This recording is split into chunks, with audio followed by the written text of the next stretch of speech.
ভাই আমরা তো হাবিবের বাবা। আরে আপনার ছেলে তো আলহামদুলিল্লাহ আমাদের স্কুল থেকে আমি খুব গর্বিত ভাই, ছেলেটা এই পাশে আমি খুব গর্বিত।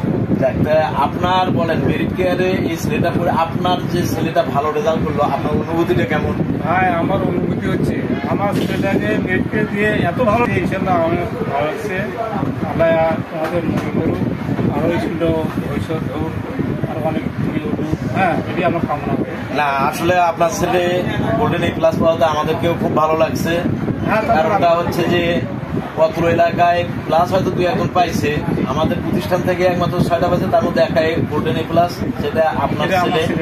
আমাদেরকে অত্যন্ত ভালো লাগতেছে। তো আশা করবো যে মেরিট কেয়ারের পড়াশুনো যেভাবে হয়েছে এই পড়া অব্যাহত থাকবে, আর পারলে আমাদেরকে বিভিন্ন পরামর্শ দিয়ে সহযোগিতা করবেন, এর চেয়েও যেন আমরা ভবিষ্যতে ভালো রেজাল্ট করতে পারি আর আপনার ছেলেটাকে একটা ভালো জায়গায় ভর্তি করাবেন। ভাই আপনারা দোয়া করেন, আমি যেন আমার ছেলেটাকে ভালো পথে নিয়ে যেতে পারি, ভালো একটা কলেজে ভর্তি করতে পারি, এটাই আমার আশা ভাই। ধন্যবাদ ভাই, আপনি আমাদেরকে বিভিন্ন পরামর্শ দিয়ে সহযোগিতা ইতিপূর্বেও করছেন, ভবিষ্যতেও করবেন, যাতে আমাদের স্কুলটা ভালোভাবে চলতে পারে। ইনশাআল্লাহ যতদিন বাইরে থাকবো এই মেরিট কেয়ারের উপরে আমার মনে থাকবে। থ্যাংক ইউ, আপনাকে ধন্যবাদ।